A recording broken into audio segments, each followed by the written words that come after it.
two bottles from the same country. The first one tastes like a gentle summer afternoon, honeyed, fruity, smooth as silk. The other tastes like someone set a peat bog on fire and handed you the smoke. How is that even possible? Because where whiskey is made in Scotland doesn't just influence the flavor, it determines it. Completely, dramatically. And if you don't understand Scotland's whiskey regions, you're essentially buying bottles blind, guessing, gambling, and probably wasting money on something that was never right for you in the first place. Officially, Scotland has 5 whiskey regions, but there's a 6th. One the rulebook refuses to recognize, even though every serious whiskey drinker treats it as completely real. We'll get to that, but first, a little history, because you can't understand where Scotch whiskey is going without knowing where it came from. The earliest written record of distillation in Scotland dates to 1494. A friar named John Gore, an order of malt, and the first official mention to aqua vitae, the water of life. But distillation almost certainly arrived before that, believed to have travelled from Ireland to Scotland via Islay, carried by monks crossing the narrow channel between the two countries. For centuries, whiskey was made illegally, hidden from tax collectors in farmsteads and coastal coves across the highlands. It wasn't until the Excise Act of 1823 that legal distillation became genuinely viable, and that single piece of legislation triggered a wave of licensed distilleries that began Scotland's transformation into the whiskey capital of the world. The regions that exist today are the product of geography, climate, and history. Some were powerhouses that collapsed and rebuilt. Others have produced continuously for 200 years. Understanding them means understanding Scotland itself. Let's go through them one by one. The Highlands is Scotland's largest whiskey region by a long way, stretching from just north of Glasgow all the way to Thurso in the far north, where Scotland runs out of land and surrenders to the sea. It accounts for around 25% of all whiskey produced in Scotland. And because of that sheer scale, the Highlands is the most diverse region on this list. If someone asks what does a Highland whiskey taste like, the honest answer is it depends entirely on where in the Highlands it was made. Think of it like asking what European food tastes like. French, Italian, Norwegian, they're all European and they're nothing alike. In the north, rich, full-bodied and sweet. Dalmore is dense and luxurious, dried fruit, chocolate, citrus. Glenmorangie goes lighter, floral, elegant, approachable. In the east, Glendronach, packed with sherry cask, raisins and spice. In the south, Aberfeldy, honeyed and gentled, the golden dram. On the west coast, Oban, where the mainland meets the sea. Salt, a hint of peat and fruit that taste like Atlantic weather. What to expect? Enormous diversity. Glenmorangie 10 for floral elegance. Dalmore 12 for rich luxury. Oban 14 for coastal complexity. Now the next region has more distilleries than some countries have breweries. And it produces more than half of all Scotland's single malt. Region 2, Speyside. Follow the river Spey northeast through Scotland. Along that river and its tributaries, you'll find over 60 active distilleries in a relatively small area, more per square mile than anywhere else on Earth. This is Speyside, the undisputed capital of Scotch whisky. Speyside produces over 60% of Scotland's total single malt output. Glenfiddich is one of the world's best-selling single malts. Glenlivet was the first distillery to take a license under the 1823 Excise Act. The Macallan commands some of the highest prices in the category. The town of Dufftown alone has 7 distilleries, hence the local saying, Rome was built on 7 hills. Dufftown was built on 7 stills. The Speyside flavor profile is what most people imagine when they think of Scotch. Sweet, fruity, elegant.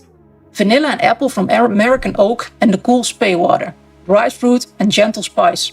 These are the whiskies you hand to someone who has never tried Scotch before. Approachable, complex, rarely confrontational. But within that framework there's a real range. The Macallan in sherry cask is rich and dark. Christmas cake, bright orange. Glenfiddich is lighter and pear-driven. Glenfarclas is deeper and richer, offering extraordinary quality at prices that feel almost unfair. What to expect? Sweetness, fruit, elegance. Glenfiddich 12 to start. Glenfarclas 15, where you're ready for something deeper. Next we head south, to a region that's the quietest in Scotland, makes the most delicate whiskey in Scotland, and it's almost completely overlooked.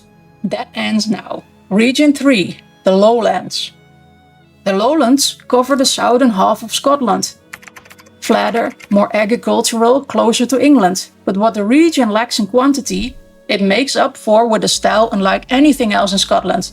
Lowland whiskies are light, genuinely almost startlingly light. Unpeated, soft on the palate, built around grass, cream, honeysuckle and gentle toast.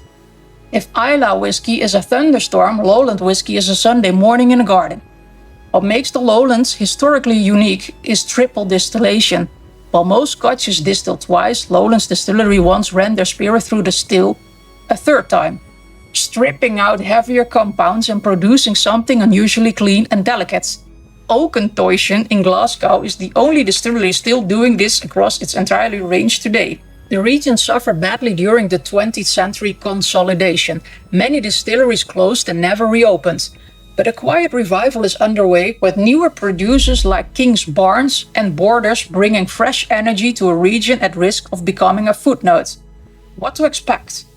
Elegant simplicity. Oakentoytion 3 wood for sherry-kissed light whiskey.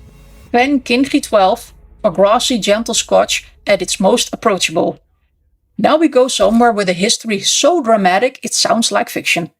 A town that was once the whiskey capital of the world and then lost almost everything. Region 4, Campbelltown. Campbelltown sits on the tip of a long peninsula on Scotland's west coast, geographically closer to Belfast than to Edinburgh, surrounded by sea on 3 sides. At its peak in the 19th century, it had over 34 distilleries in operation. It was called the whiskey capital of the world.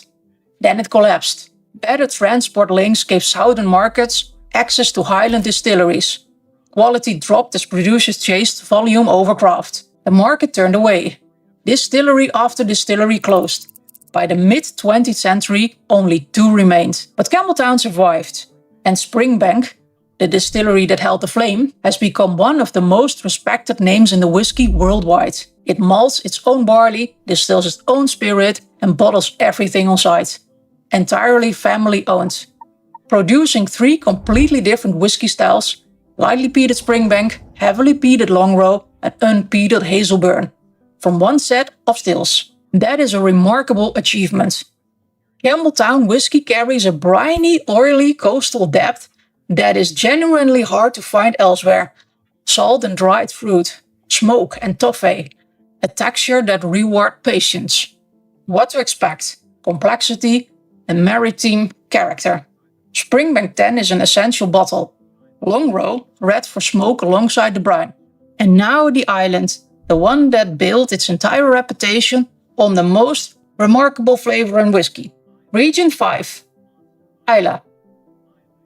Islay, 25 miles long, 3,000 people. The highest distillery density in the world relative to population.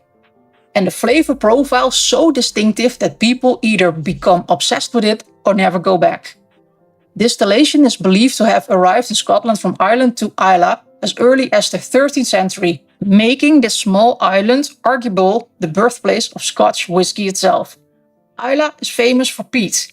The island sits on vast ancient peat bogs, and when distilleries burn that peat to dry the malted barley, the smoke infuses the grain with phenols, the compounds responsible for smoke, iodine, seaweed, and that famous medicinal character. Arbec is explosive and intensely sweet beneath the smoke. Lafroig is the most medicinal of all, the one that genuinely divides rooms. Lagavulin is richer, rounder, more refined. Smoke wrapped in dried fruit and a finish that goes on forever. But here's what surprises most people. Not all Islay whiskey smokes. Bruichladdich Classic Laddie is completely unpeated, fresh, coastal, closer to a lowland malt. Bunnahabhain is mostly unpeated, nutty and sherried. Caol Ila is smoked with elegance rather than force. Islay is not a one-note island. It is a world unto itself. What to expect? Start with Bowmore 12 or Caol Ila 12 for approachable Islay. Then, when you're ready, Ardbeg 10 or Lafroig 10. There's no going back. And now the 6th region, the one that officially doesn't exist. and the one that some argue produces Scotland's most characterful whisky. Region 6. The Islands. The Scotch Whisky Association officially recognizes 5 regions. The islands are not among them. Legally, they fall under the Highlands.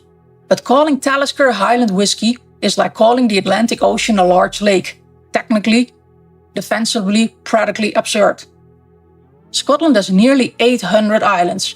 Only a handful produce whisky, but those that do punch well above their weight. Orkney, battered by the North Sea at Scotland's northern tip, is home to Highland Park, regularly cited as one of the world's great all-round whiskies. Honeyed, lightly, smoky, floral and balanced. Its peat comes from local heather bogs, giving the smoke a sweetness quiet unlike Islay's maritime bite. Skye is home to Talisker, the largest island producer. Peppery, explosive, intensely maritime.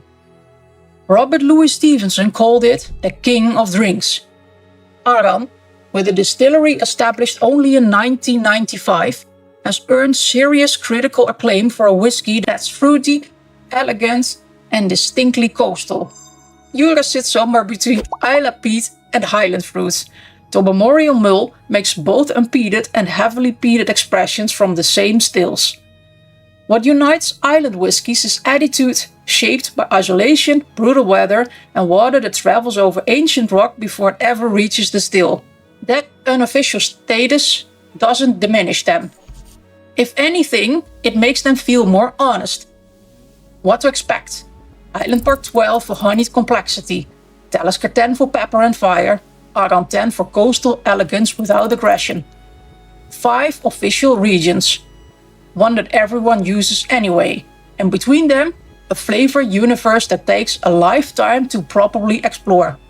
The regions of Scotland are not just labels on a map, they are flavor guides. They tell you what the land tastes like, what the climate does to a spirit over time, and what a distillery has decided to be, often over centuries of production.